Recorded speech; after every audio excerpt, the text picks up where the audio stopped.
idea, like the freestyle, American freestyle, is that if you heel the canoe, and meaning tipping the canoe, and when we say tipping, it's not quite the right word because you're not trying to tip it over, but you are trying to present the canoe, the side of it, to the water differently than flat. Now, if I want to go traveling, I'm going to go flat. Then I've got a nice long canoe, and I've got a stem in the water, and off I go.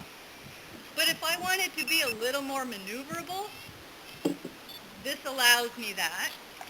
The other thing that it does is if I'm in this position and I take a forward stroke, this is my center line and that's my force of stroke, is I'm doing what's called a sweep stroke in a sense. I'm paddling further away from my traveling, and so for every forward stroke I would do, I would have to do more of a corrective or J stroke.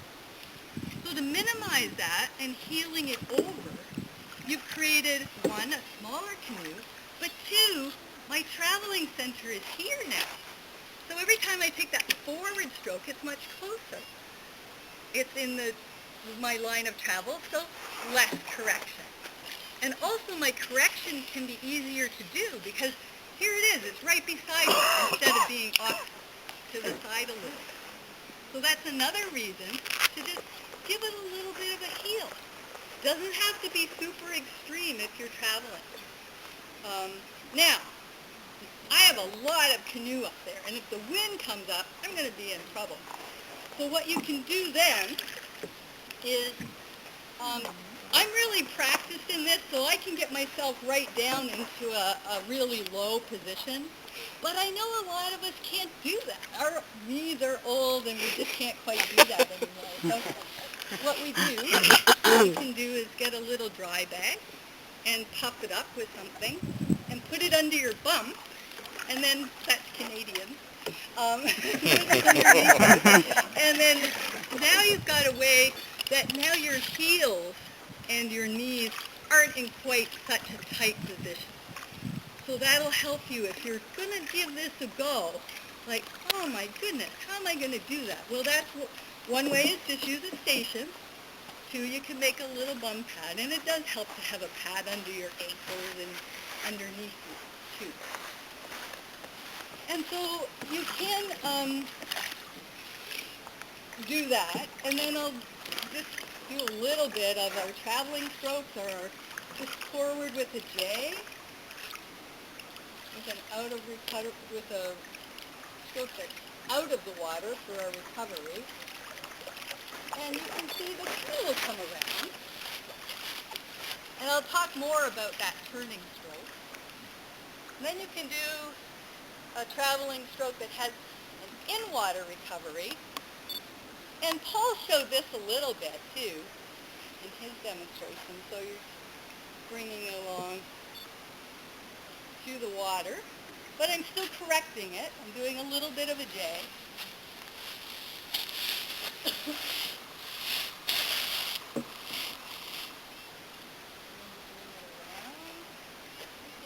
Shore here. I can feel the sand under my paddle. There we go. Bring it around. And need a bit more water here. Another little thing you can do nicely with a smaller blade is I can do a J stroke. That's where I'm trying a little bit at the back with each of my forward strokes. But you can also do what's called a C stroke, a little pull forward J.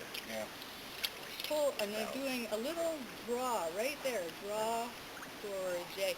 What it does, was Omer's, what he thought was one of the most important strokes for handling and turning this big hull that's now in front of you as you're going back to get the flour for the egg.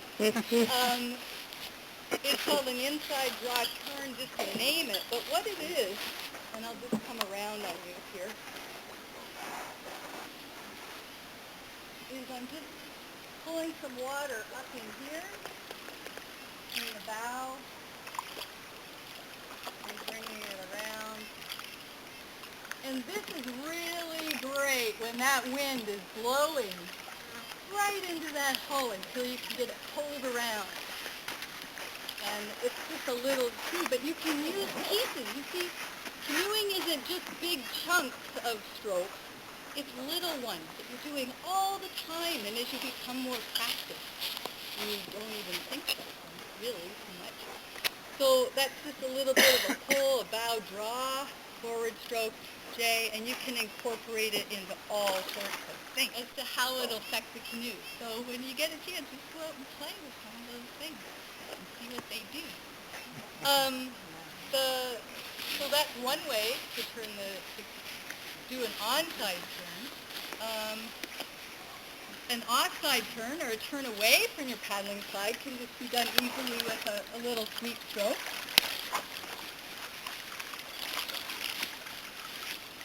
And so you have this big canoe, but it handles like a little one, really. A little sweep stroke.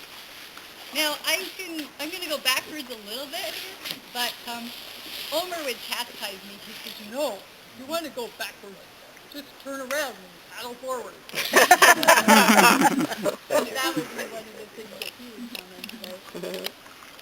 Those things that help us to turn really in a circle, we can just do parts of them. So I'm going to come up, and if I want to just do an easy shallow water turn, you can just do a little reverse sweep, and Paul did the same thing, a little reverse sweep, and come around, dock my canoe. So that would be one of the things we'd have kids practice. Just coming in and dock your canoe, guy, or gal.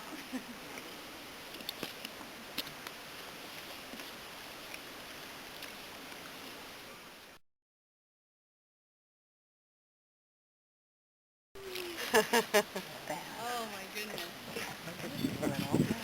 This one really likes it. Gets the gun all 2 inches off the water. Yeah. So again, if I wanted to travel a little bit more in this, I'd step back and place her down a little more level. But if I'm going to play, I'm going to be up like this.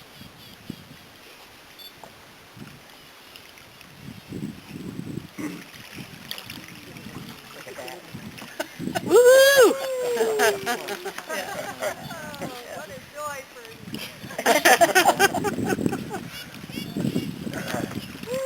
You getting dizzy yet? What's that? You getting dizzy yet? I am.